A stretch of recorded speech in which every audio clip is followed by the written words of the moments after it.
खबर गाजीपुर से है, जहां गाजीपुर के सदर कोतवाली क्षेत्र के लाट करनवालिस मकबरे के पास 5 फरवरी को एक युवती के एक्सीडेंट में मौत होने की सूचना पुलिस को मिली थी। युवती की लाश के बगल में उसकी स्कूटी बरामद हुई थी, जिसमें प्रथम दृष्टया लग रहा था कि किसी वाहन ने युवती को टक्कर मार दिया है, लेकिन जब उसकी पोस्टमार्टम रिपोर्ट आई तो उसमें युवती की हत्या की पुष्टि हुई। इसके बाद पुलिस ने जांच शुरू की तो प्रेमी द्वारा ही युवती की हत्या की बात सामने आई। एसपी ओमवीर सिंह ने प्रेस कॉन्फ्रेंस कर बताया कि मृतका की शादी करंडा थाना क्षेत्र के सलारपुर गांव के रहने वाले आशुतोष दुबे से हुई थी, पर घर वालों के दबाव में इसने एक और शादी भी कर रखी थी। इस वजह से आशुतोष मृतका से पीछा छुड़ाना चाहता था और 1 साल से उसकी हत्या की योजना बना रहा था। इस मामले में एसपी ओमवीर सिंह ने और क्या कहा, आइए जानते हैं। शाम को एक एक्सीडेंट की सूचना मिली थी जिसमें एक महिला मृत हुई थी। उस एक्सीडेंट के बाद जब उसका पीएम आया तो उस पीएम में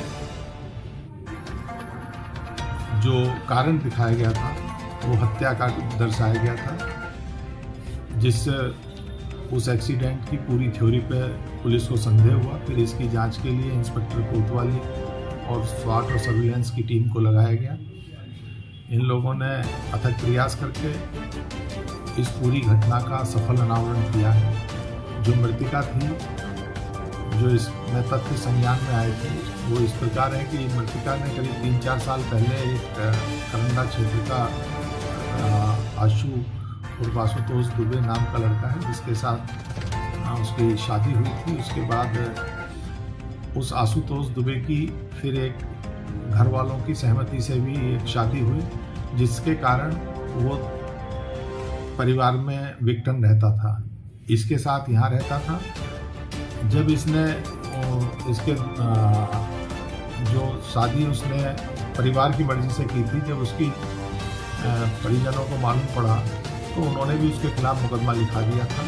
कुल मिला के वो इस समय इस दुविधा में था कि इससे कैसे छुटकारा पाया जाए। करीब जो अब संज्ञान में आया दौरान तफ्तीश, करीब 1 साल से वो छुटकारा पाने की कोशिश कर रहा था। विभिन्न लोगों से उसने संपर्क किया।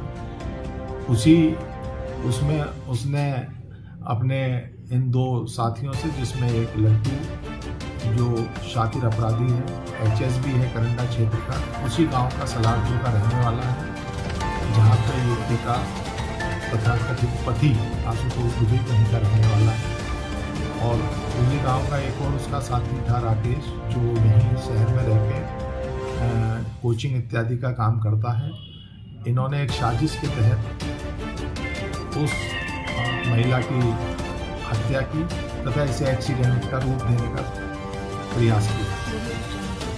जब दौरान तफ्तीश इनसे ये पूछा गया कि भाई एक्सीडेंट दिखाने का क्यों प्रयास किया, तो ये तथ्य संज्ञान में आए हैं कि इस मृतिका का 30 लाख का बीमा था जो एक्सीडेंट में मिल सकता था। तो एक पंथ 2 काज वाली थ्योरी पे शातिर दिमाग उसका चल रहा था, जो उसका पति और ये आज जो दोनों अपराधी पकड़े गए हैं, कि इसे भी रास्ते से हटा दिया जाए, एक्सीडेंट का रूप दे दिया जाए और उसके बीमे की राशि भी हड़प ली जाए।